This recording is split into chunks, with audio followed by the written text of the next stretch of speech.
Organization that I created, well, we created both these organizations, but the organization that I do all the work through in terms of physically installing fixtures, selling light fixtures, that kind of thing, is called Redshift Electric. And so that's the name of a licensed electrical contractor, because I have a master electrician's license, a commercial inspector's license, and the contractor's license solely for doing volunteer work. I've never made any money doing that. I didn't do that for a living. I got that license about 10 years ago for other reasons, to do volunteer electrical work.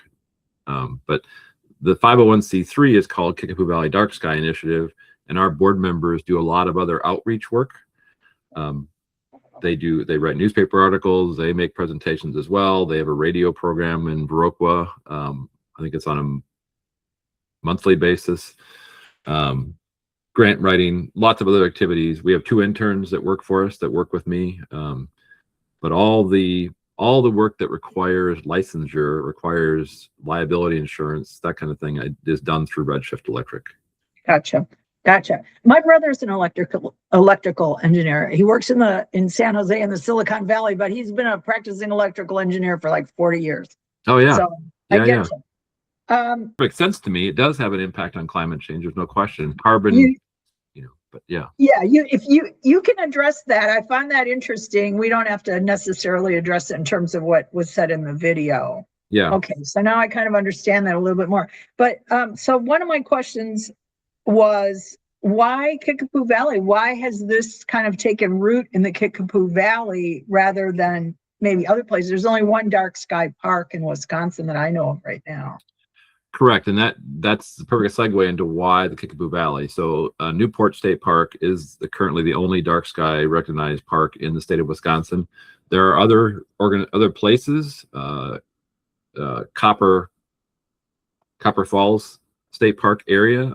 Jim Brennan up there is working on getting a designation there. But what triggered the intense activity here was a group of us 6 years ago now began the process of trying to get Kickapoo Valley Reserve, if you're familiar with that property, Wildcat Mountain State Park, and some Mississippi Valley Conservancy property, Tunnelville Cliffs, which are all, well, KVR and Wildcat are contiguous, and Tunnelville Cliffs is, south of Lafarge, but in the same area.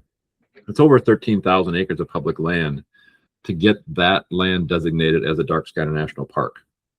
So John Heasley, I don't know if you know the name John Heasley. He's an astronomy educator, dark sky international delegate, has worked for years on educating the public. He's a retired teacher, educating people on astronomy, especially astronomy, but as a side to that, dark sky practices. And what happened was John was taking lighting measurements using a specialized tool called a unihedron. Over a period of years, every few months, he was taking multiple measurements in those areas I just described to you, which point up at the center of the sky. They have a very narrow field of view, and they measure how bright the sky is on a clear night with low humidity. Every optimum conditions. He tries to pick those. He was measuring those over and over again. Meanwhile, I was changing out light fixtures in the park. I was changing out light fixtures in the Kickapoo Valley Reserve to make them comply with the requirements. What happened was, coincidentally, I guess I was also working with Alliant Energy, because I knew Alliant Energy was going to change out streetlights in Ontario from high pressure sodium, which is a legacy source, been around 60 years, to LEDs. They're doing it everywhere in their whole system, nearly complete now. And I knew that if they use, how helpful is that? How is that very helpful? I mean, I know we have them here. They're still bright. I mean, where I live. It makes it much, much worse. It makes it the sky bright. And that's exactly the story to tell, actually, is the fact that everywhere else they use 4,000 Kelvin, which is a very blue-white light. That's the industry standard, more or less, right? I was able to convince them after 2 years of effort to use 3,000 Kelvin, which is a warmer color temperature in Ontario. Simultaneously, by coincidence, there was a DOT roadway project through Lafarge, which is the south end of the park. These are two extremes of the park boundaries, essentially. And they use the standard 4,000 K through that community. The sky over Wildcat Mountain State Park got 57% brighter in 30 months, according to John's measurements. And I said, John, I didn't want to tell him he was wrong. I said, but John, that's not possible. I said, these fixtures, I worked so hard to put all these fixtures in. I worked so hard to get these LEDs warmer. The LEDs they installed have 0 uplight instead of about 2% uplight, which the legacy high pressure sodium with those lenses that kind of hang down a little bit, that's about 2% uplight, which has a huge impact on sky glow. So I just didn't think it was possible those numbers are right.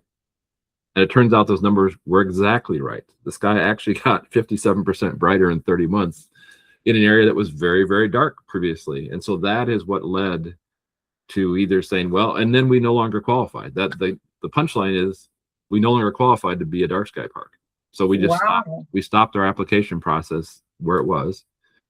And then we had a choice. We could just say, well, we tried, threw our hands up and we tried. But a few of us said, no, we need to figure out a different path. And so we created this nonprofit, which has the same name as the previous kind of ad hoc group. But we are a 501c3, have been for a couple of years, and actively started to change lighting practices locally and then in the region and now statewide. And I work a lot with other entities across the country and even overseas to try and expand these kind of practices as far as we can go. Okay, so I have some questions going back to what you just said, and that was, why did the brightness of the sky increase 57% over this period of time? What was causing that? It's entirely because of the fact that high pressure sodium lights have almost no blue light content, very, very low blue spectrum in high pressure sodium lamps. It's very much skewed to the yellows, greens, and reds, especially reds. When they created LEDs, the most efficient source, the first source for a white light LED, the Shia developed that, was 5,000 Kelvin, which has tremendously high blue light percentage. And 4,000 K is not far behind it.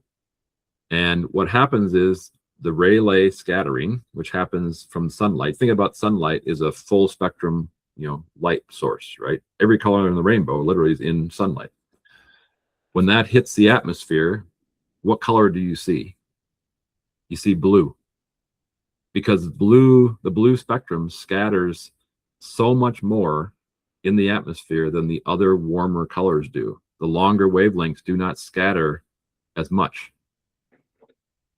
So, but what you're essentially saying is that it's the type of lighting that was being used that was causing this.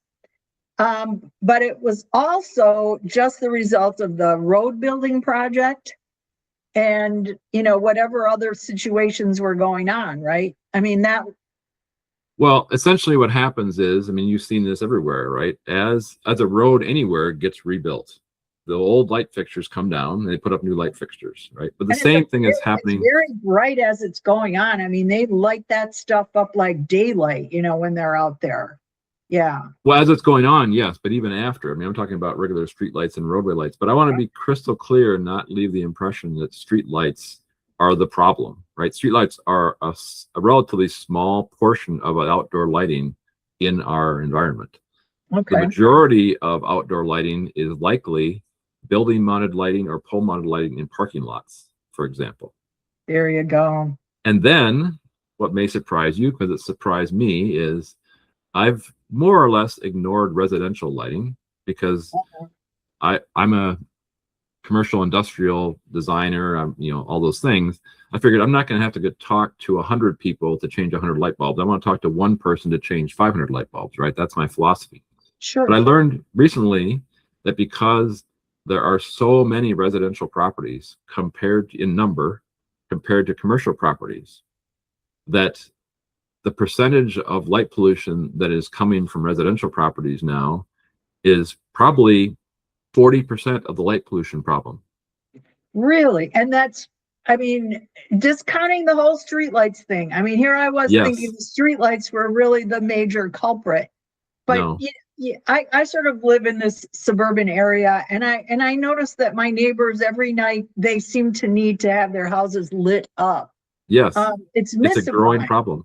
Mm-hmm. Yeah. Yes. And it's mystifying too, because it's like, what do you think that having those what is it supposed to do? There's no crime out here anyway.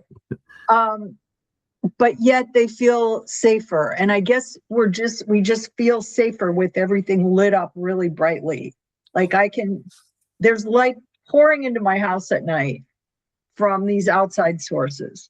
Yeah, ironically, we have this perception as humans that brighter is safer. People aren't aware that glare from those very bright light fixtures actually decreases your safety, because just like you're driving down the highway at night, whatever's in the glow of that bright white light source you can clearly see. But either if you're looking at a bright source like a car coming at you, which everybody hates the new LED headlights, right? Because they're blinding for all of us. Yeah. And so when you're seeing those bright sources, or even when you're using a bright source to light a path for yourself, what you don't think about is the fact you are now blind to everything that's in that darkness around that bright source, as opposed to having a very low but uniform light level that allows your eyes to see into the periphery better, right? Mm-hmm.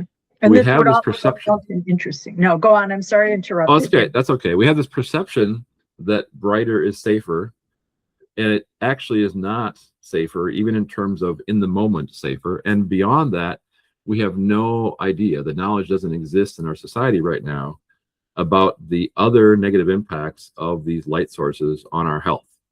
Mm-hmm. And that's not something that I started out thinking about or caring about, but so much research has accumulated in the last several years from people that are professionals in those fields, medical professionals, looking at meta-analysis of thousands and thousands and thousands of health records, tracking people's light exposure using light meters. There's a study out of the UK where they put light meters on 88,000 people and followed their light exposure, and then looked years later at their health outcomes.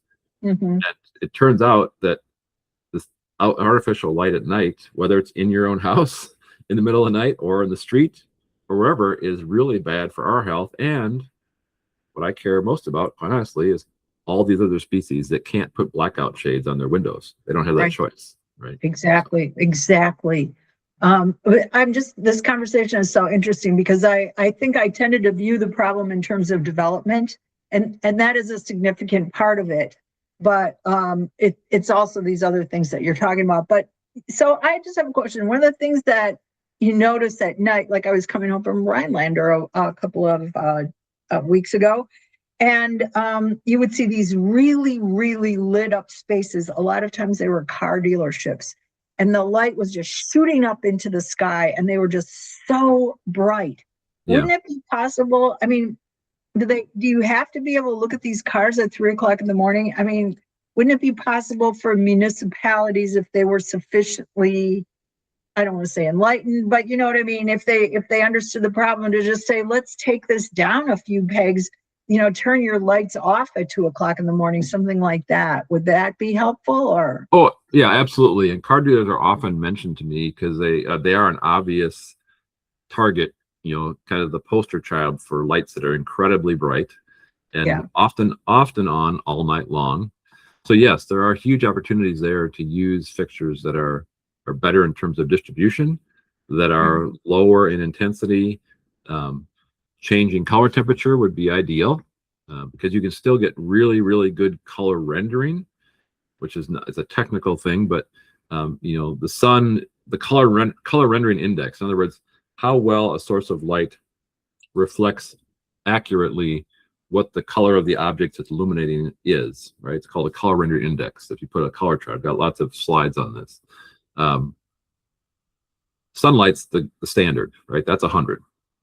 And then every other light source is compared to that, and also compared to an ideal source of the same color. I'm getting a little on the weeds. But the point is that high pressure sodium has a color rendering index of 20 compared to sun being 100, for example. LED sources, when they first came out, and still do, have color rendering indexes from 70 to 95, 90 or 95. Most of them that are used for outdoor applications are 70 to 80. But when most people, even in the profession, don't realize, lighting designers, engineers don't realize, is that even these very warm color temperatures, which have less blue light and therefore create less light pollution, can still have very good color rendering indexes, 78, 80. Some of the sources I use are very, very warm, 1800 Kelvin, 2200 Kelvin, newly available. These are sources. 1800 Kelvin wasn't really available in the US until a year and a half ago. Why is that important? Why is that, better color rendering important? You could argue that it's not. The folks that live in Flagstaff, Arizona, that, the first dark sky community in the United States that have an observatory there, would argue that you don't need color. They use what's called direct emission amber LEDs, which they actually have a negative color rendering number. Direct emission ambers have no color rendering. You can't pick anything out in terms of color in direct emission amber, and they would argue you don't need it at night. The design community, because LEDs have the capacity to do color rendering, saw that as an asset. For example, the classic case I did was a testing of security cameras with a consultant about a year and a half ago. And what he talks is, if somebody is in a field of view in a security camera and has done something nefarious and they've got a red shirt on, will you be able to tell that they've got a red shirt on, right? It's the red shirt test or something like that. So there is some value to color rendering, but the point I guess I want to make is that even if you think color rendering is important, I can use white LEDs, 2200K, which is the lowest color temperature that's considered white by the national standards, a white light. If I use that and you use 4000 Kelvin and we get virtually identical color rendering, your light source creates 75% more light pollution than mine does for the same amount of light, identical amount of light. So before we talk about the fixture design or how bright it is or how many hours it's on, just the color of the light is that critically important. We need to do all these things. We can't just pick one. We do all these things, but that's a very unknown number. And so I'm trying to educate people on that. Okay.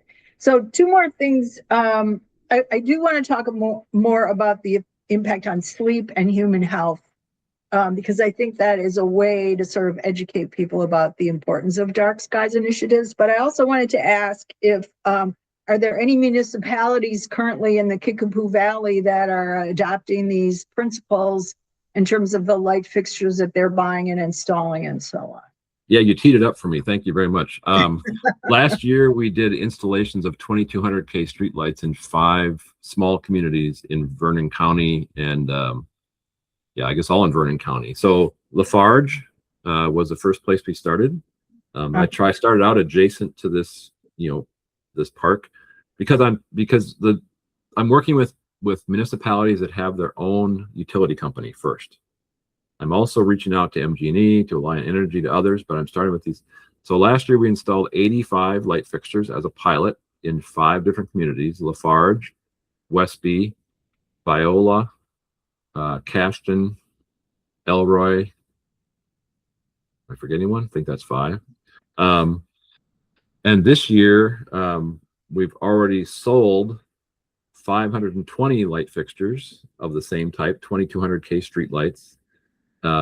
And for example, in Boscobel, they're installing 100. In Muscadet, they're installing 100. Reedsburg is installing 85. Again, these are, just kind of starting. And in many cases, these communities already have most of their streetlights converted to LED.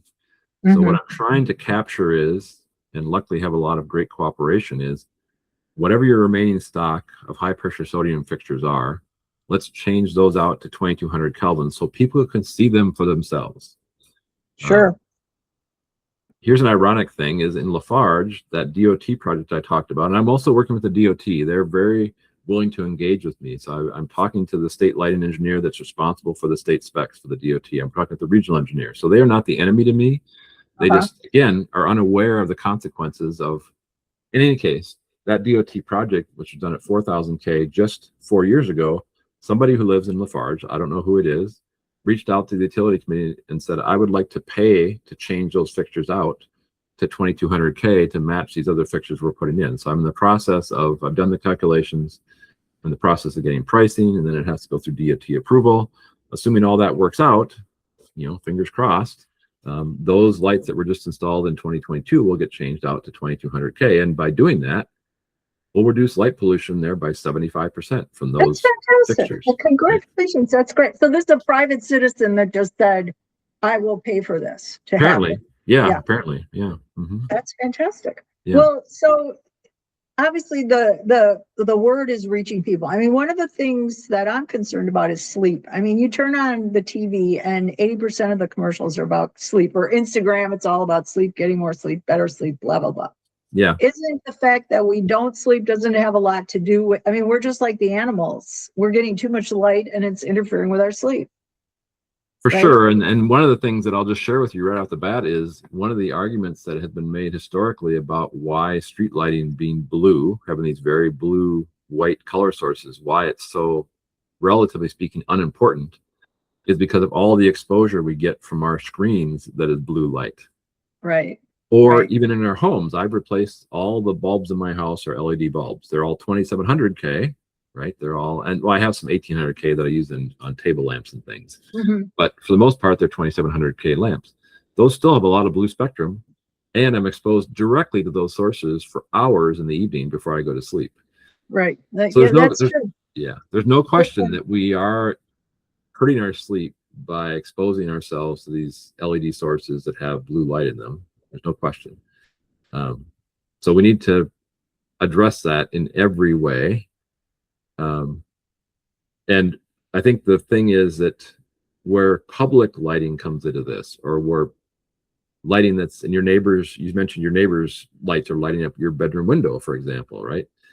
I think the key thing is to say there that light trespass, light that you create that trespasses onto your neighbor's property, which is what that term means. It leaves your property and goes into someone else's property.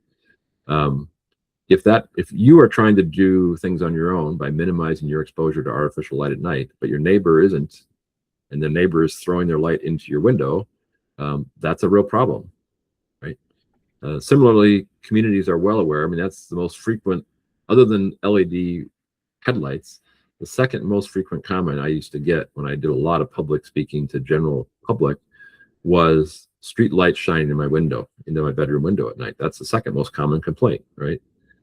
So there are lots of ways to solve each of those problems. People just don't know what they are. And I've had public works people tell me, I've had city administrators tell me, people tell me they want dark sky lighting, but nobody brings me solutions, right? What's the solution? And so that's what we try to do, is try and educate people about what the solutions are. And some of them are really simple. Some of them are just buying a shield that's available from that manufacturer to shield that light. Or the fact that, the vast majority of LEDs that are sold today, certainly every one of them that are sold as a commercial lighting product or a street lighting product, are all dimmable, inherently dimmable. So you got that capacity to do it. The question is, how do you implement it? How do you do that, right? So when you say dimmable, potentially these streetlights could go off at a certain time at night, or they could get lower or more intense. Is that what you're talking about? Absolutely, and there are communities that are doing that already. In fact, Oh, one fascinating story is that in France, as far back as 2014, which is really early adoption of LEDs, and they might have even been doing it prior to LEDs, but in France, 19,000 communities over the time period from 2014 to 2024 have had either dimming their lights, or the vast majority of those, 15,000 of those 19,000 communities, turn off their street lights entirely from midnight to 5 a.m. Completely turn them off. So it is being done. brilliant. Yeah. Yes. And there have been follow-up studies done looking at crime increases, right? Yeah. Essentially haven't been any. The most Uh-huh. interesting thing to me was an analysis that was done, a very simple analysis of how many of those communities that have turned them off or dimmed them, and again, the majority, 15,000 of the 19,000, turned them off entirely. How many of those are now changing their practices back to turn their lights back on again? It turns out that 0.68%. It's Wow. actually 0.5% are turning them back on. So that tells me, without any kind of broader research study that says, wow, pedestrian accidents are up or personal attacks are up, whatever, my opinion is that if that was a significant problem, way more than 0.68% would be turning their lights back up or back on, right? So Right. Right. yeah, Absolutely. That's very interesting. yeah. I think fear is a lot of it, though. Because in this neighborhood, you hear a lot of talk about people from the city coming and marauding at night and stealing cars and things like that, which, as far as I know, doesn't really happen. Yeah. But there's huge concerns about it, and that's why they turn on their lights at all hours of the day Yes. and night. Yeah. Well, a couple of things about that. There's a UW professor, Janelle Johnson, who wrote a research piece on safety and dark sky lighting advocacy. She published it maybe a year ago, a little less than a year ago, and she's now writing a book. And that is her whole area of research, is how human perceptions of safety or fear of the dark or fear of whatever drives people to want more light, like you're describing, and how, as people that are advocating for what I'll say is optimized lighting at night, right? Only light we need. If you look at the recommended national practices for light compared to what people are doing, roadways being more or less an exception. Roadways often are lit to a national standard, almost always lit to a national standard. They're inherently brighter than the national standard calls for, only because they are designed to be at the national standard after some long period of their life has gone by. And every light source diminishes in brightness as it goes on. So they start out inherently 15% or more brighter than they need to be. And you can control that. There are actually systems that are sold to set the light level to what's the standard is on day one. And then as the light source deteriorates, they ramp up the current, the power supplied to that source, to keep it at that standard level throughout the life of the fixture. But in any case, what I found is that other than that, the vast majority of commercial, residential, other properties are grossly overlit compared to the national standard. So I'm pushing, every time I talk to a community, and I had several reach out to me for suggestions on ordinances. And so when I talk to them about that, one of the first things I do is ask them to include language in there that says, we will follow and we will require people in this community to follow the IES national standards and not exceed those by more than X percent, right? And 25% is the number we put into most of them so far, but yeah. That is fascinating. What is IES again? What does IES stand for? IES stands for the Illuminating Engineering Society.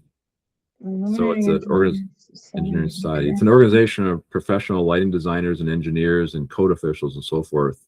And they publish all of the standards in the United States related to lighting, indoor, outdoor, roadway, whatever it might be. And as a design professional, as a licensed engineer like I am, you want to follow those standards. Even though most states don't say you have to follow those standards, DOTs often do. Most DOTs say you have to follow standards. But even as a private practice person, you want to follow them because that is the standard.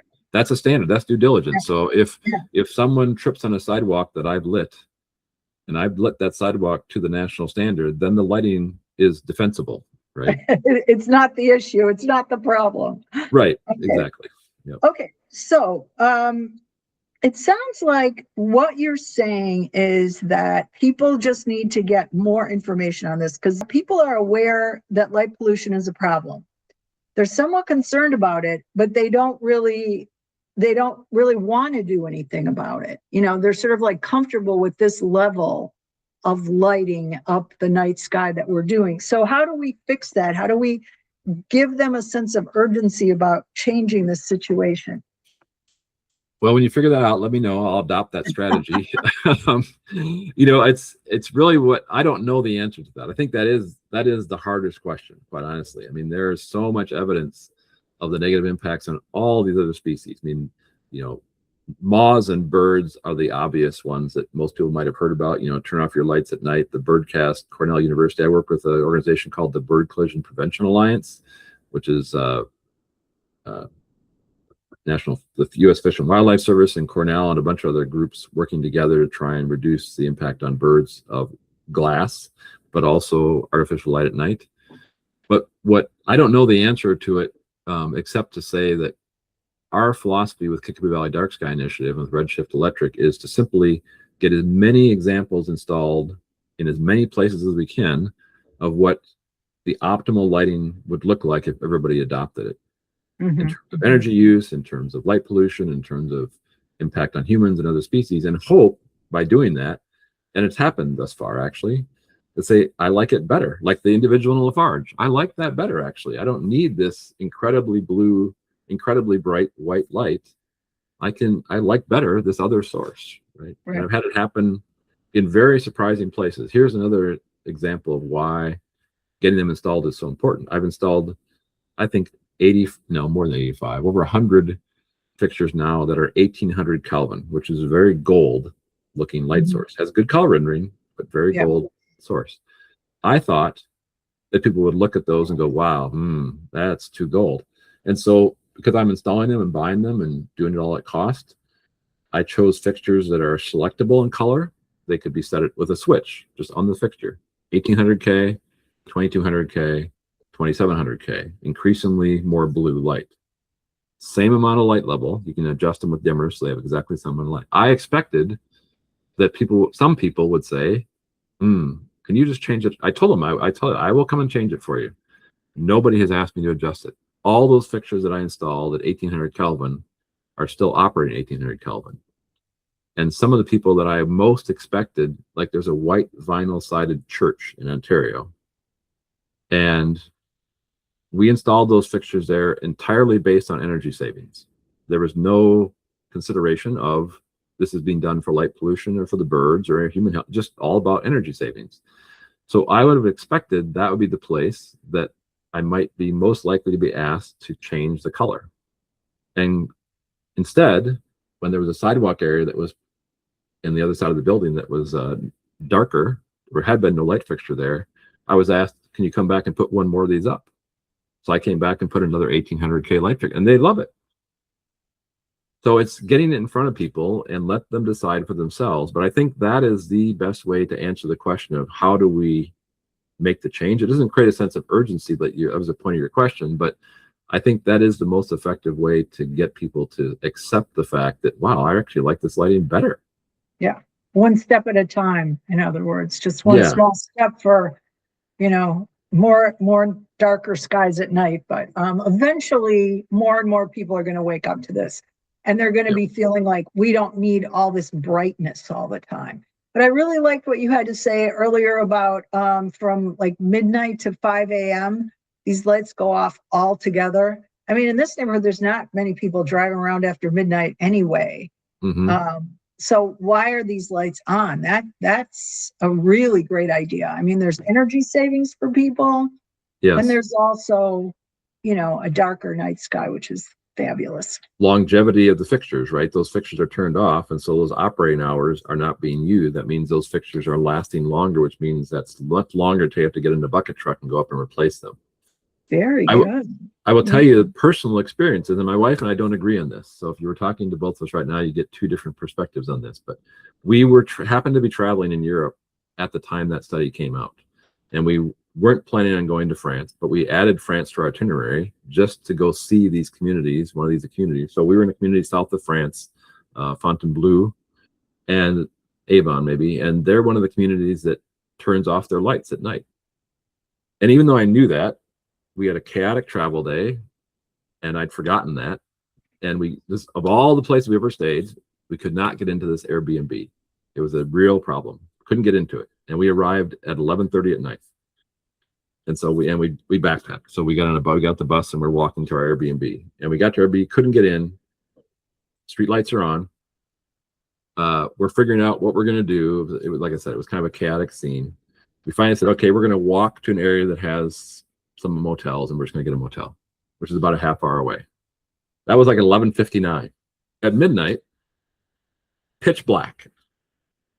I mean, no light. We were in like a 3-story walk-up residential neighborhood with these 3-story or 4-story buildings on every side of every street.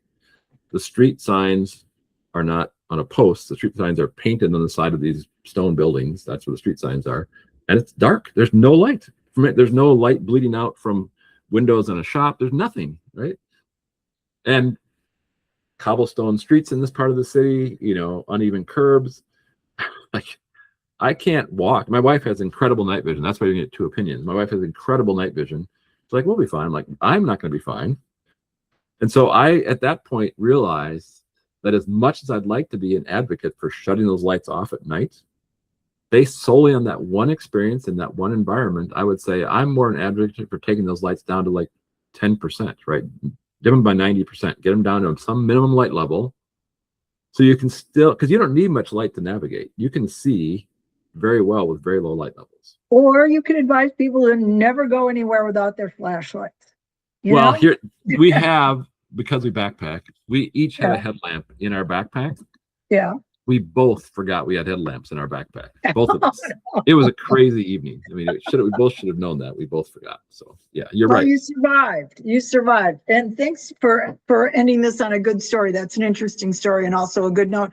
Coming from the Kickapoo Valley, is there anything that you would like people to know statewide in Wisconsin? This will probably be shown at our fundraiser in a couple of days. If we really care about dark skies, what do we focus on? Our local town boards, or what do we focus on? What I would suggest, I've suggested to many people, what I would suggest you focus on is find a building in your community, ideally a public building, but any building you have an influence over. If you're a member of a church and you have an ability to influence what that church does, or if you're on a village board and you can influence we've done it with fire stations, we've done it with sewer plants, anything you can find. Get that building changed to be best practice lighting. Use zero uplight fixtures, use much warmer color temperatures, add controls so that it's only on at the right level when it needs to be. Pick that building and then invite people to come and see it in person. That is the number one thing you can do, because my experience has been so far all positive. Perfect. But they need an example to follow, not just talking about it like we're talking about. Let's see an example in person. So if we could spread as many examples as possible all over the state, that'd be the best thing they could possibly do. So doing it with that one building is darker at night, and then that spreads to other buildings, and then entire neighborhoods and towns, and that's how we get it done. Yeah, good. And if you do one building like that, then maybe the next step, in addition to promoting it and making sure you continue to bring people there, right? That's what we're doing here. We continue to bring people into the Kickapoo Valley, into Lafarge, and we had an NRF trip in May, field trip in May. We're doing another one in September, bringing people to the Kickapoo Valley Reserve and to Lafarge, and we have a presentation, but we walk them through the lighting that's there. We do out and do a dark hike on the Kickapoo Valley Reserve with no lights.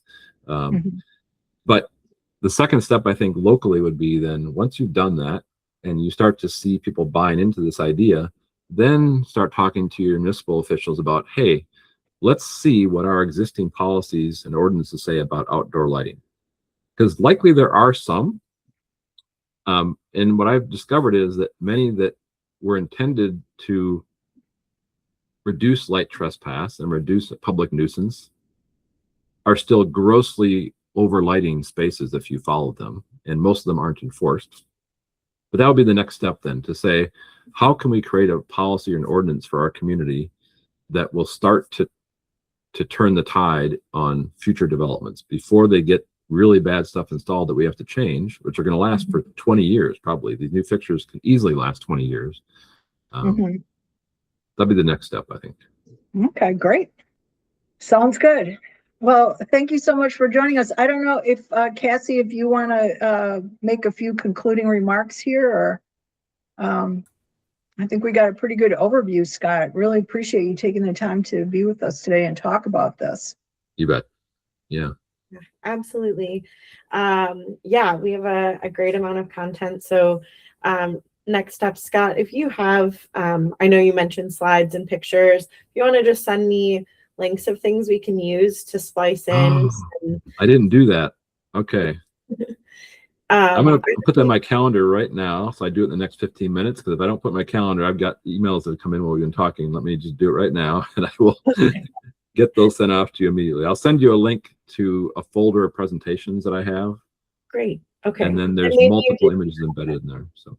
Okay, perfect. And then if you have any or know of any guides for people, right, when you look at buying light bulbs for your house, here's kind of a quick start. If you have any resources like that, I think we'd love to share that with people, because of course the building you have the most control over is the one you live in usually. So to that point exactly, one of the things we tried to do on our website, and you should look at it and let us know if we succeeded or not, but on the website for the Kickapoo Valley Dark Sky Initiative, which is 4 dark skies, SKIES.org, 4darkskies.org. That should come up with the Kickapoo Valley Dark Sky Initiative website. We tried to break that website down entirely to drive action. And so we created a resource page that has for homeowners, for business owners, and for municipalities. And within the homeowner section, we've got a guide to light bulbs. And in that guide, it starts out with like, what shape is your light bulb? Where is it installed? And then at the very end of that guide, I literally went out to Home Depot, Menards, and a local hardware store that's here in the valley and took photographs of objects on the shelves to say, this is what you're looking for, right? You're looking for these K numbers and that kind of thing. So take a look at that and see if that's useful to you. I do have that as a Word doc. We're looking for a handout kind of thing, but I think yeah. I'm on the website right here. This looks perfect. This is exactly what I was hoping for. So okay, great. Yeah, that's excellent. We'll share that as a resource out with everybody. And then the interview that we just took will be spliced down to fit within the program. But donors, I think, will offer the full recording so that people can get more details and hear more from you, Scott. And then just moving forward, unrelated to this specific program, I know there's a lot of interest and growing interest from our members about dark sky advocacy. A lot of our local groups have members of city councils or zoning committees, or are involved in their local politics and would be interested in moving some of these things forward. So definitely reach out to us if there's opportunity for collaboration. And vice versa. Yeah, thank you for mentioning that. And Dark Sky Wisconsin, Sam Sager is the president of Dark Sky Wisconsin. She and I have done one presentation together already, and we're doing another one this afternoon, actually. And so Dark Sky Wisconsin has developed a website now, and they're in the process of fleshing that out to have more content. But that's a growing I belong to that organization, and I meet with them monthly. But that's another opportunity for folks to have a quick place to connect in. There's monthly meetings. All virtual right now. So yeah, both ways. If I'm looking for somebody in a community that I think might be great to partner with, I'll reach out to you, and vice versa. If you have somebody who's interested, reach out to me or to Dark Sky Wisconsin, and we'll connect that way.